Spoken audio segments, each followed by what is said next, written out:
Normally, for those who are coming for the first time, we don't call it a public lecture. It's more of a discourse. So the presenters, what they will do, they will trigger the debate. So we divide our time, that 1/3 of our time for the presenters, and the 2/3 is spent discussing issues. Why particular use? Youth empowerment through skills development and vocational training. Because 73% of the population of South Sudan is 35 years and below. So this is a very important segment of our population. Youth also, especially in the rural areas, they are easily attracted to violence. So the so-called white army, these are basically young people who are idle in most cases, or in the Dinka where they call them Tidwing or Gilwing. They are also mostly idle, so they are easily mobilized by some of the politicians who are interested in doing other things, or what we call political recklessness. So it's our duty in the Ebony Center to make sure that we try to encourage them to do productive activities for the economy and for their own livelihood. And we also see the recently signed peace agreement is an opportunity for the youth to be engaged, because there is, in chapter 4 of the agreement, there's an enterprise development fund, which the government of South Sudan is expected to put in $100 million per year over 3 years. That would be $300 million. And our development partners would definitely also put in some. And in that development fund, there are also windows.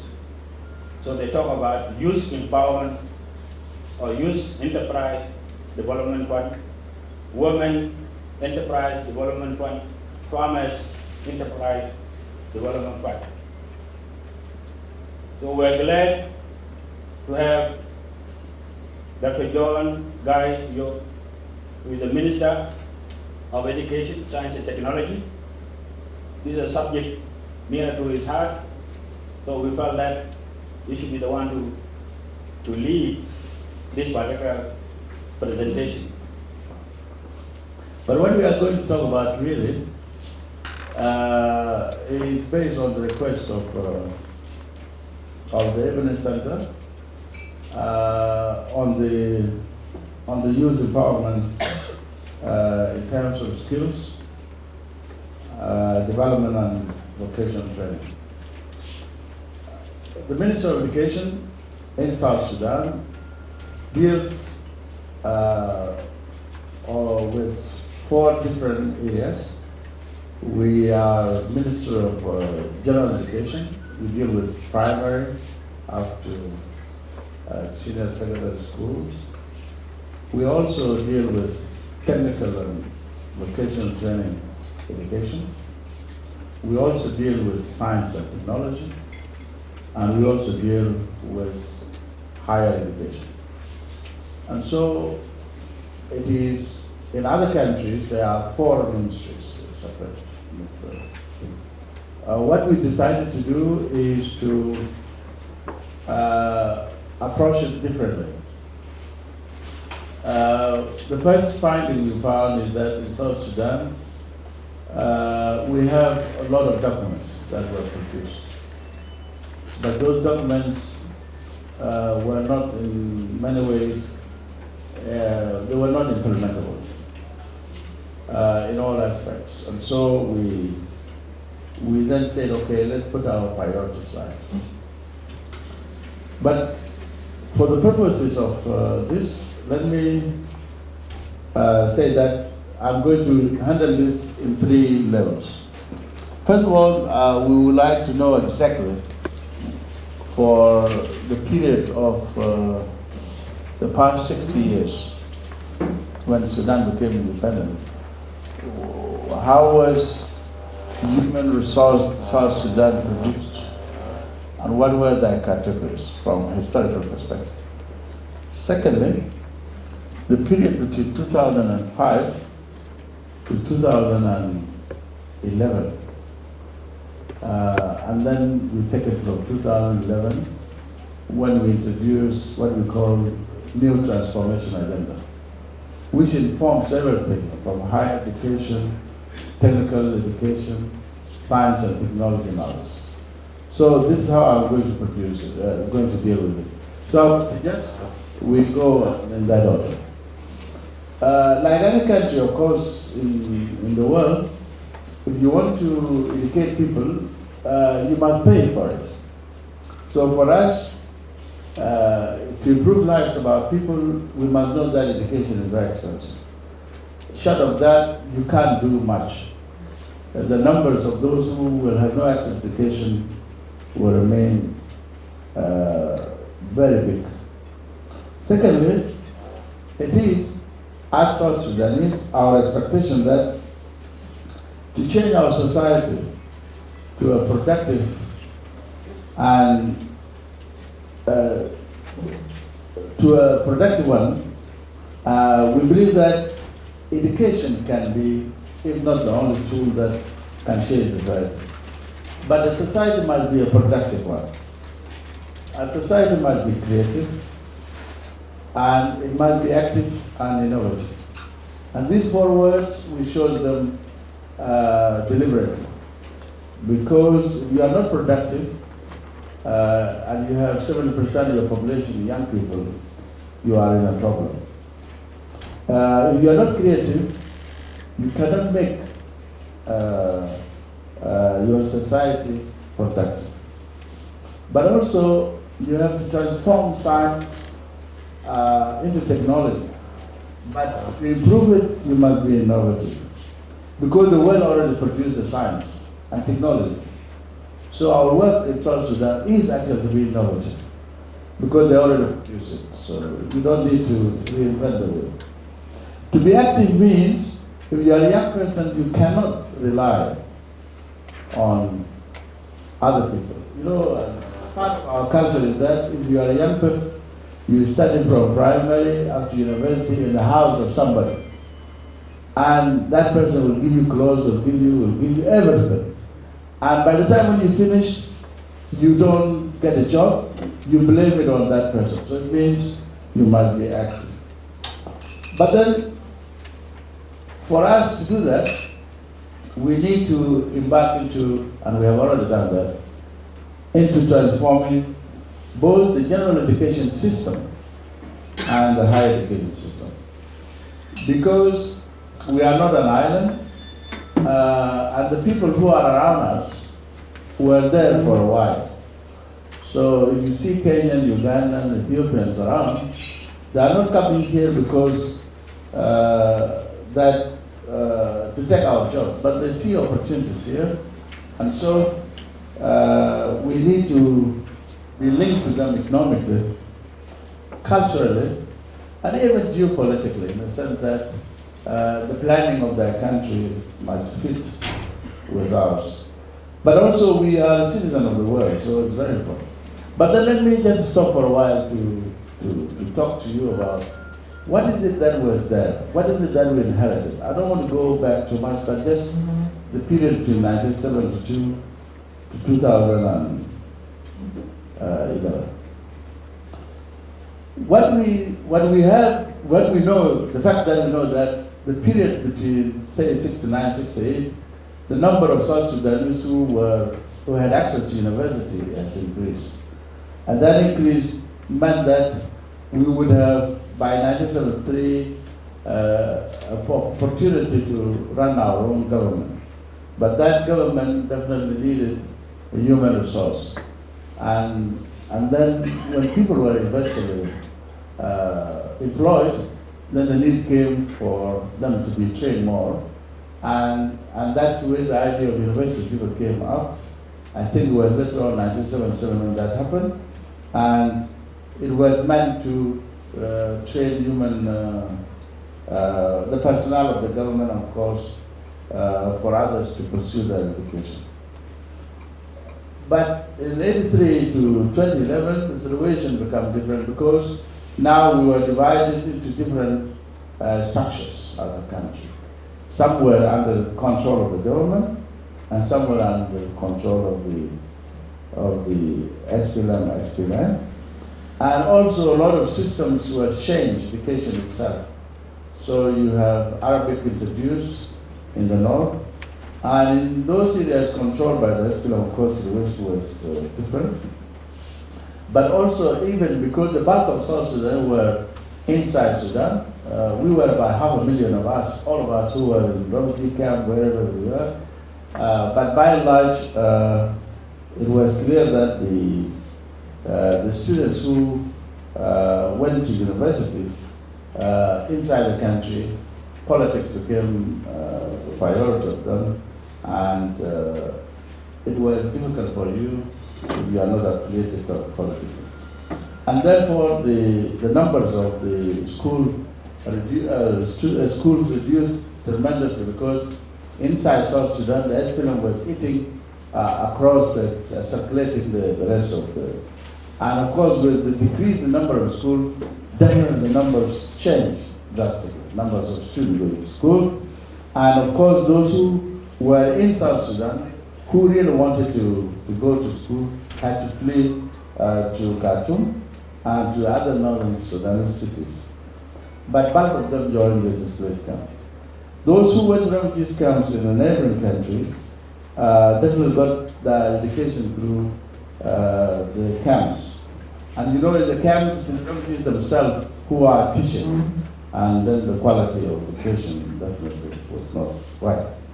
And so you can say that the number of the graduates from that period, if you look at them, this is the category that we had by the time when the war actually intensified. And so it details, by and large, that the bulk of those who graduated in South Sudan have got different outcomes. You can be a primary school dropout and go to the village, spend 10 years there, waiting that things will improve. You ended up in your village. The same thing with secondary school. Or at most, if you graduated from South Sudanese or Sudanese universities, at that time, the quality of the degrees of the education did not necessarily have. The same thing applied to self-educated persons. There were quite a number of them, including civil service cadres who, some of them spent 30 years without training, let alone going ahead for future studies. You can move them, and this applies to other sectors. Now, if you look at the picture, during the time of when we came in, 2005, there were a lot of demographic shuffling, if you like, because cities like Juba, population has increased and services needed, including education. The bulk of South Sudan does not have roads, and so majority of people who think they need their children to study, they only come here. And the level of employment, of course, increased. But also, you know that almost 60% of those who were inside Sudan, South Sudanese, particularly those who were working with the government, by 2007, all their children went to East Africa. Because they felt that those of us who were outside, our children are educated there, so we will be ruling them, and then our children will rule them. So they sent their children outside. And the same thing in 10 states of South Sudan, and particularly in Payama counties, the population increased, and the needs for more technicians and service providers increased, but we didn't have it. Because there was no population. And with this, it brought in a very serious problem. This expansion meant that unemployment, both in urban and rural areas, become a reality. Then, of course, what does this reflect itself in terms of education itself in South Sudan?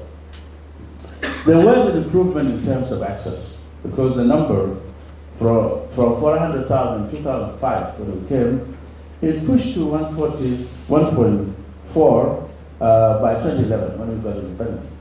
And by this time, we got about roughly 1.7 if you consider the number of the alternative education and pastoralist program that have been employed. And if you consider also the army, the police program that have been employed. But in expense of what? In expense of quality. Because even in terms of the schools that we have, the number of the schools has increased in urban areas, but remained limited in rural areas. What does it? It's a contradiction, in fact. Juba is the best example.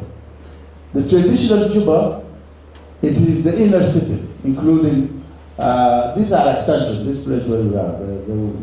But if you go to the inner city, there is about 52 schools. But where are the real population? 2.1 million. They are in Gudela, they are in Monarchy, they are in Gure, they are in Koljabal, and they are in Tomping. Who is running these schools? These are private schools with terrible quality, and therefore the planning did not match the growth that is going on. The same applies in the counties. If you hear of county, you are actually, this is where the commissioner is, and this is where the schools are. The further you go to the rural areas, you will not get to school. What does this mean? It simply means that the numbers of the schools in rural areas is almost non-existent, and at the same time, the numbers of the teachers have been declining. According to our statistics, 2006, when the budget was made, the number of the teachers is 28,000 for primary schools. This is the same number we are using today to get our money. Now, logically, it means you have, the school is increasing, but the teachers don't increase, and therefore there's no new primary, there's no new first years. So it's a very serious problem. But if you have schools and you have teachers, but they are not trained, or there's nothing to train them, is a problem. We have 5 teachers training institutes. We have now operationalized 2, and 2 more will be in December, this December. This teachers training will happen. In terms of technical and technology education,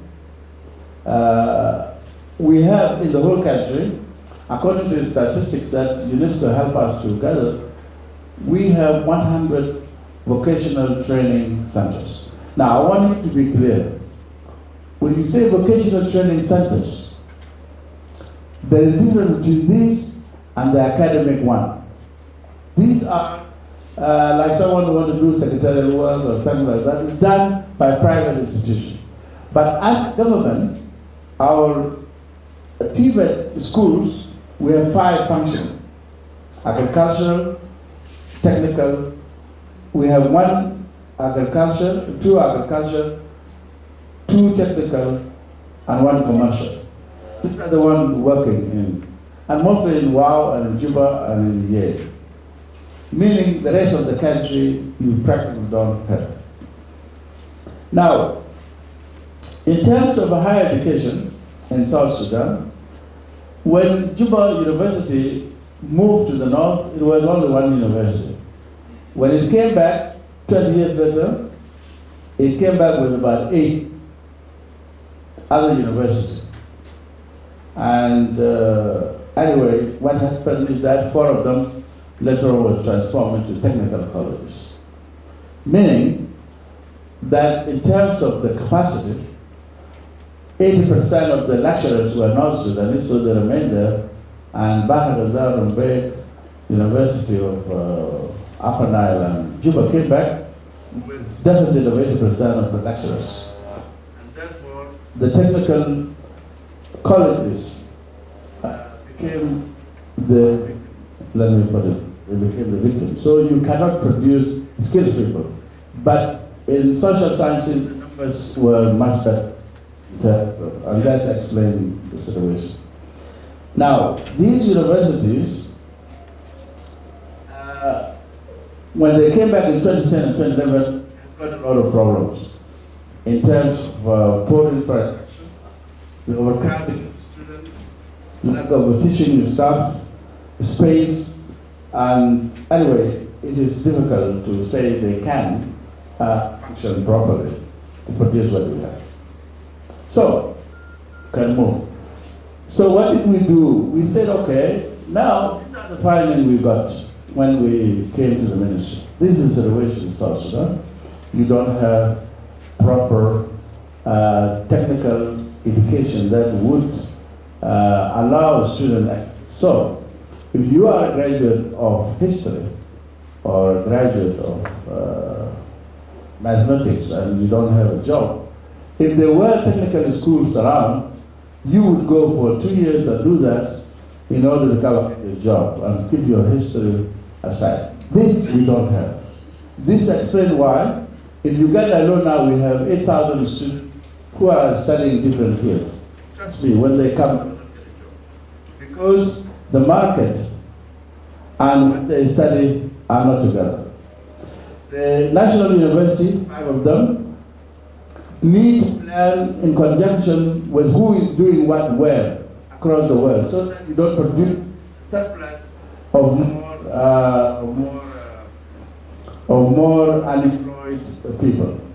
So the planning must be integrated, and this is what we are planning to do. And so the transformation agenda actually is an integrated approach that will enable us to say, if you are producing in Kenya alone 4,000 students in 4 years, given our situation as it is now, then what is the use of opening our universities and make them function when actually you have a bigger number? If you go to Egypt, it's even worse, because the numbers of private students per year is 1,000. Well, by the way, I have the figures, so I'm talking out of experience. So what we now decided to do is we open cultural attaches in all our key embassies, and they are writing reports now. If you read them, it's amazing, because we'll give them now to universities, so that when you make intake, you will be able to say, in our neighboring country, this situation. I can't do the same with the United States or with Australia and others, because these people are citizens of those countries. It is optional for them to come. But for Egypt, Sudan and others, these people are there hoping to come back home. So I must plan for them. So this is, I have to be very clear, this is the background of this transformation agenda. How do we integrate? First of all, it is very clear, if we don't use technical and technological knowledge as a country, the vision of our development will not work. Because we have to start from where we are. Yes, we need other places, but this must be the vision that we need. 2, science must be in every aspect. When we say science in every aspect, it doesn't mean that we are neglecting the other humanities. But it simply means these young people who are growing now, this is what they will know. So if they don't get it in your curriculum, there is something terrible wrong. They will actually think that we are oldies, as they say. And as I said, we need a productive and innovative society, and of course, national pride and culture is the key, because nationalism is the base. So this vision is based on our national curriculum. That's how we want to do it. The base of everything we do must be, you are a South Sudanese. Now, you can become anything you want after that. You want to be a Shiluk, Lower, Denka, it's up to you. But you must accept that you are South Sudanese. But someone can tell you that you will not believe it. But if it is started from childhood and you grow with it, it becomes a way of life. Then, of course, this vision has got a clear strategic objective. That's why I need to share it with you, because at the core of that, those objectives will inform what is it that any South Sudanese must do. You must structurally transform education system institution in the country.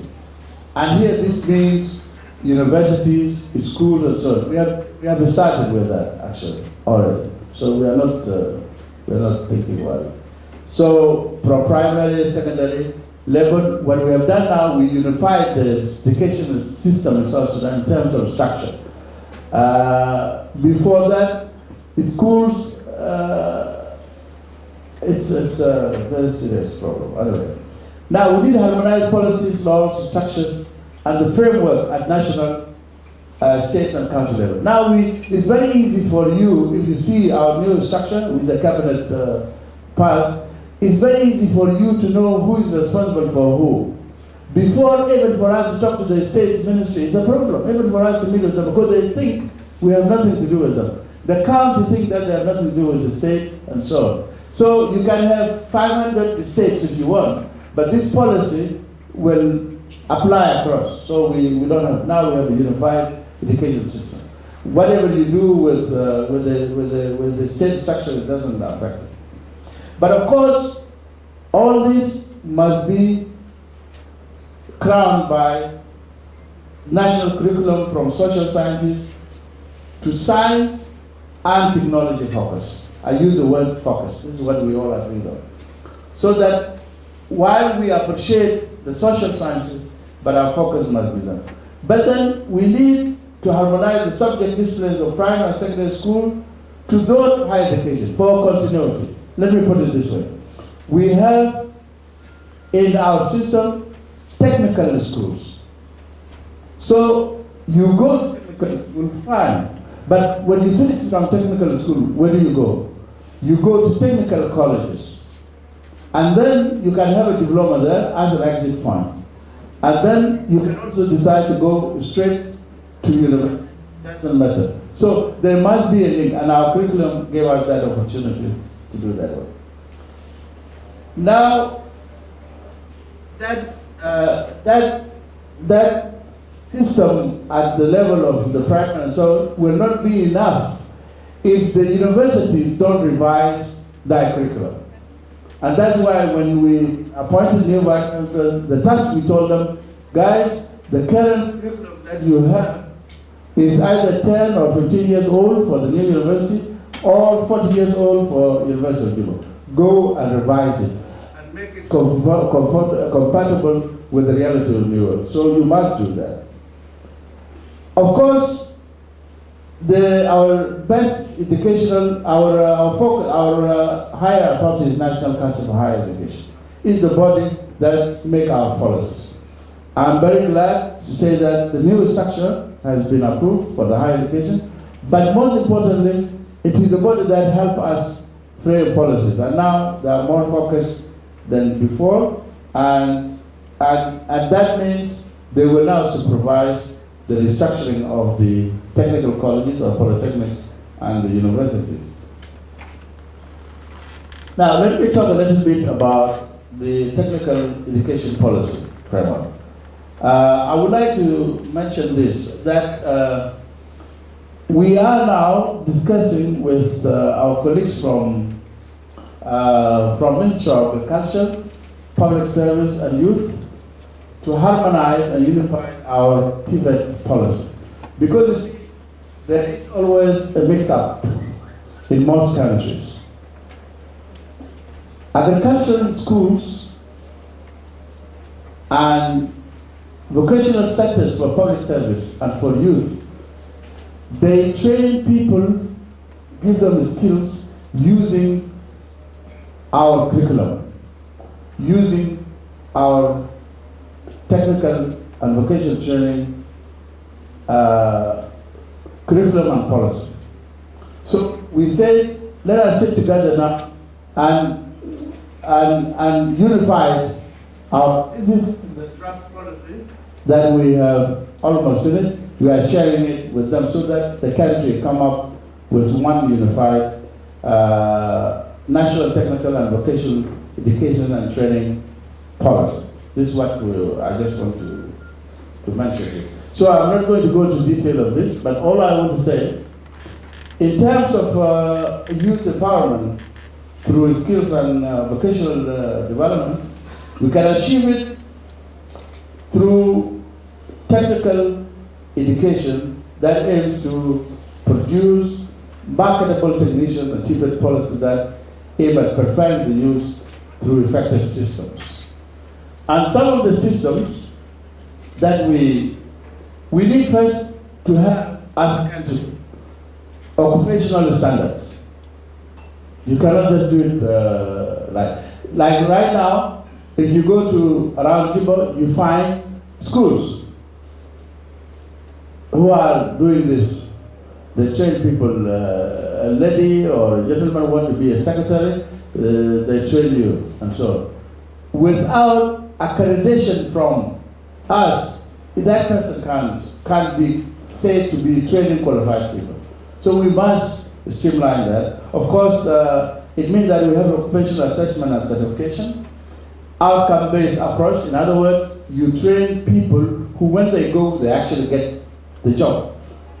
You don't train them just because by the way, as most of you I think are aware, in our families, when your cousin or nephew or niece graduate from university and not get a job, will tell you, uncle, is it possible for me to continue for masters? I think all of us are familiar. Because it becomes a way of wasting time. Because they are not marketable in the given time. Of course, you cannot have a technical education, vocational education, without introducing ICT and TVET system in that program. Any program that aim at employing the youth must have that one. And of course, vocational guidance and counseling, in the sense that most of our children, when they go to school, they are not told what you are going to specialize in will give you a job. They just choose, oh, by the way, do a law. Be a lawyer. But they're supposed to ask, someone is supposed to counsel them, okay, in terms of South Sudan, there are law firms that are emerging, and most of these law firms, they need people who are so and so. So counseling is very important. And of course, strengthening public institutions that deal with this and so and so. Then you can move on.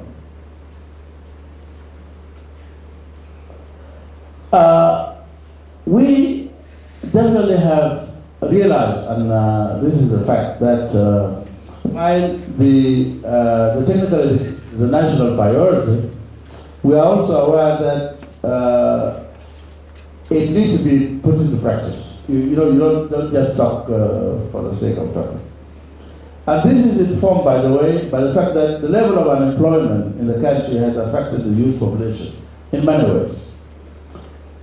Those youths who drop out of schools at primary or secondary school level without acquiring any technical skills, they are unemployed. Youth in the rural areas who lack, due to lack of education or skills, are employed, and these are the one the Professor Dr. Lual was referring to. They compose 70% of the population in the rural areas. So if they don't have a job, here in South Sudan, everywhere you go, you find a place where there's a tea on the street. And I walk around these young people because my body is small, so they really don't know me very much. And if you hear what they say, these Riek Machar, rebel, the UN threats and so on, they are nothing to me as a minister. I'm telling you the truth. These are not threats. What will destroy this country is unemployment of those youth. Because for them, we the elders, what we are doing is a children's game for them. People fighting over 28 states, fighting for what to buy. For them, it's like we are in a different world than a different world. Now, this is the urban one. They sit down, drink tea, read newspapers, they do what? And they just keep them quiet. Quiet to do what? We don't know. So this is in urban. In rural areas, I like refugee camp. In refugee camp is a different situation because It's like you are in a big prison and it is surrounded. So you can create coping mechanism. But in rural areas, you can't.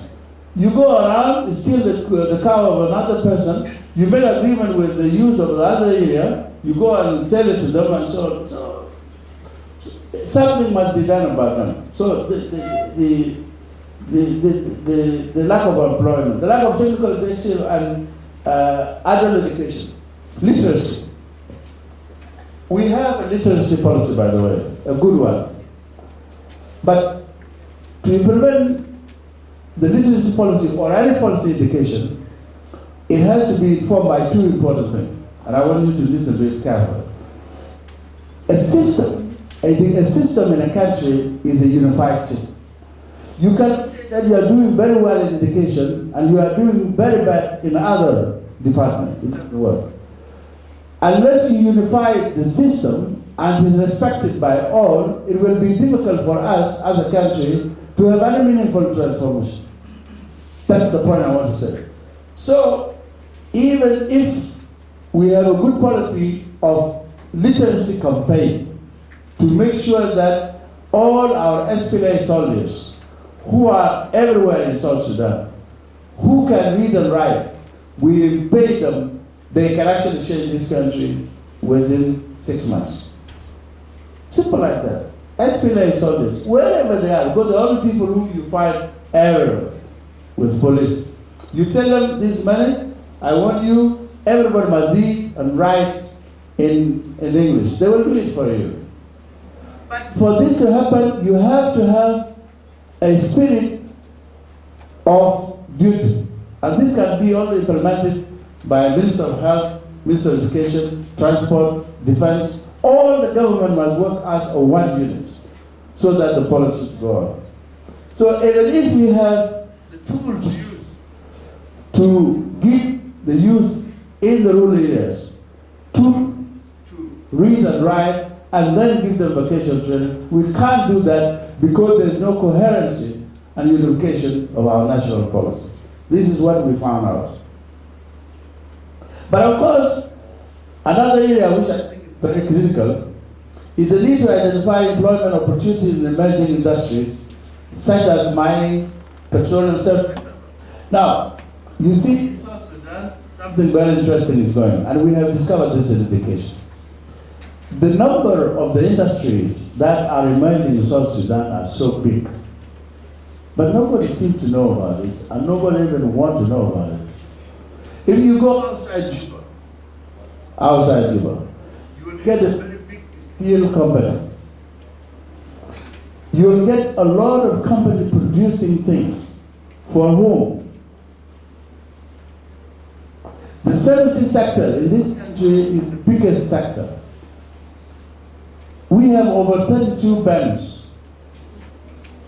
There's so many sectors in this country that can employ young people.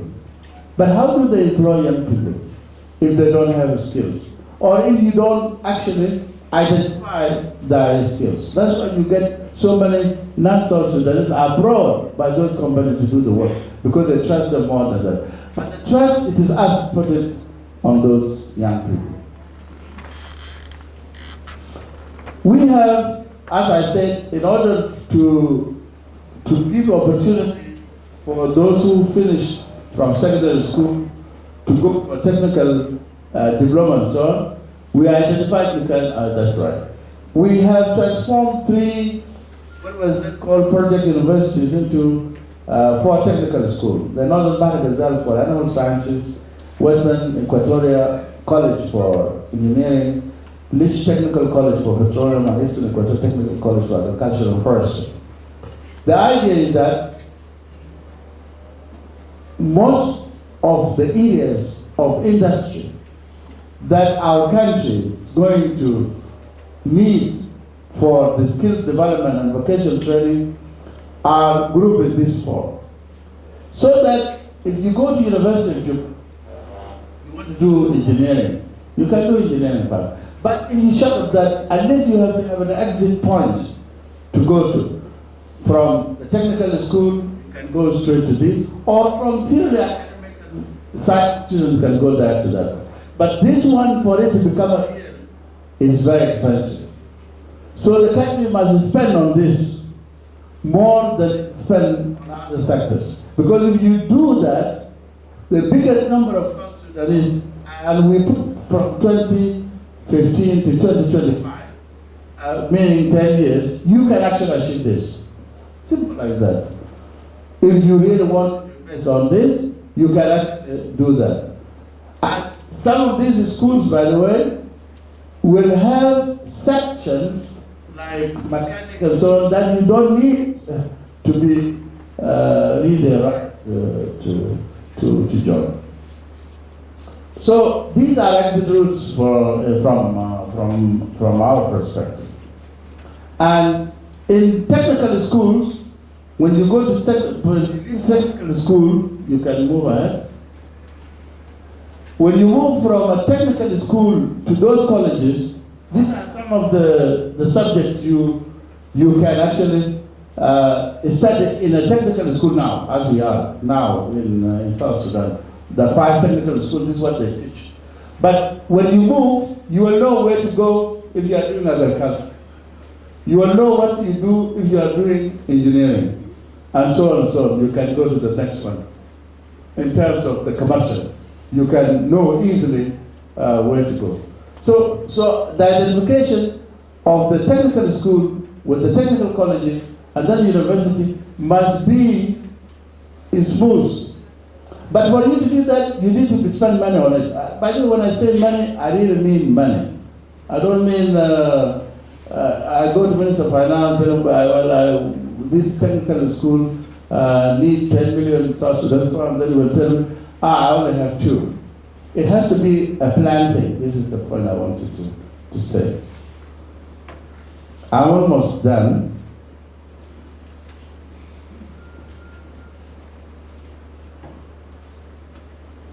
The other one, you move to go ahead. You can go ahead. This is fine, it's okay. Now, we cannot in any way talk about technical education if we don't talk about information communication technology as a national policy. We made an assessment. In the next 10 years, if we want to become an ICT driven economy, what is it that we can do? What can we establish as a country? I don't want to talk detail about it because it can take all your time. We need a National Information Technology Institute, ICT Institute. It's a must. And that institute is in school. You can't do it there. We need National Innovative Institute. You know, I have about 4 or 5 young people who are interested in producing planes. I think some of you saw them on TV. How can I encourage these people? You must have this National Innovative Innovation Institute. It's a must. And it can be done, by the way. When we talk about these things, some of our people, and I will give you an example of why I think this can be done. Solar Energy Institute. You know, the world today is moving into renewable energy. It can be done. Just purely to do it, and we can do it. Because the ICT technology will help us to do this thing. And then, of course, National Petroleum Mining Technology College. I'm very glad that now we have, with University of Juba, we managed to get some money from our friends, and we are going to, this college will be built, the land is identified, the money is ready, and University of Juba have been cooperative on that. So we are going to do it. I was afraid actually that I may not be able to get the land, but we got the land now, and I got the money, and this is going to be done. Soon you will see it coming up, like the College of Law. It will be separate, nice, and so this one is already done. We are happy with that. Then we need National Aviation and Logistics Institute. Very serious. Now, of course, yesterday I got a very good news the South Sudan National Research Council team, they gave me the report, which now I have to take them to the president, so that the National Research Council will become reality. They finished their work, and when the president is back from his trips, we will submit the report, and then the board will be employed, and then we'll have our national, because it's already established by law, but we thought it would be good to get the real one. So you can say the National Research Council and the presidential thing are off the list, which is good. I'm very, very, very happy with it. Now, these institutions, of course, can be operated through joint venture between private and public. Now, the reason why I mention this, we cannot talk about the technical education that we do. This is where these people you are talking about, when they graduate, they'll go and work there. Because most of these institutions are productive approach areas of technology. So we feel this is very important. Now, why I say that these things can be done, you can go back to that. You know, in 2005, Dr. John Grant asked us to prepare the SPLM cadres and those who were working inside the country to come together and create something called GOS, Government of Southern Sudan. And then we didn't know what is this GOS business, but we were told that anybody who works inside South Sudan in coordinating council will be classified, and then our people who work in the same sector will get then brought together for 1 month. So to crown it, the meeting took place in New Site, so it was good. All the leadership came, including Dave Grant. And then Grant came himself for 1 week with President Mbeki to be oriented how to become a president. Then now he sent Comrade Sanfa, Comrade Riyad, all those guys to come to there were 85 of them, department by department. One of the departments is health. So the health people were put together. They were put in one place. And they were told that we are now going to introduce to you the new technology in medical sciences. And one of the doctors, one of the things they told them is called telemedicine. So one of the doctors said, no, look, we are from South Sudan. This tele thing is too advanced for us. Please forget about it. We don't want to do that. They told my friend, this is technology, this is thing. He said, no. 5 years later, I came to Juba and I met the doctor. And one of his colleagues were telling me that this gentleman didn't know that because of lack of transport, the most rapid development in South Sudan is telecommunication, telephone network. So all South Sudan within 5 years got the telephone. In Awil town, there was a problem of a woman who had got complications. This doctor was now talking with telephone, describing to that doctor, you do this, you do this. The same doctor, the nurse, the same guy. He told me, John, don't tell these people. I said, no, this is my best example that I will tell people. So it's true. So when I say these things, please don't think they cannot be done. This one was done with money of friends. They will build it and then the university will take it. So these things are not impossible. This guy in 5 years, he was able to use the tele to do the design. So that's what I want to say. Finally, I wanted to talk to you, but it will not be that long. Can you? In general education sector, most of what we have, I have put here, and there are a lot of them, about 38 items. These are our guides of how do we transform early childhood, primary school, secondary school, and technical schools in South Sudan. The restructuring we are doing, we have started with the ministry, and it already came out. We have started already unifying the system. But the specific things that we need to do, issues of boarding schools, we have 11 national schools, issues of modern schools for math, science, and technology. It's our dream to do that. Go ahead, please, quickly.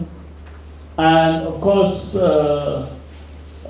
have secondary school and technical schools that are not functioning, like the one of Tonj, the one of Torit, and others. These are good buildings. All they require is a little money to make them work, and then we renovate them. And we, of course, have already done that. This is number 5, by unifying from Boma up to the national level. So some of these things we are working and aiming to do them. I say there are 38 items. If you do them in 10 years' time, the education system will be developed. Of course, the crown of all this is the curriculum, which we are almost done. We are just looking for money to go continue.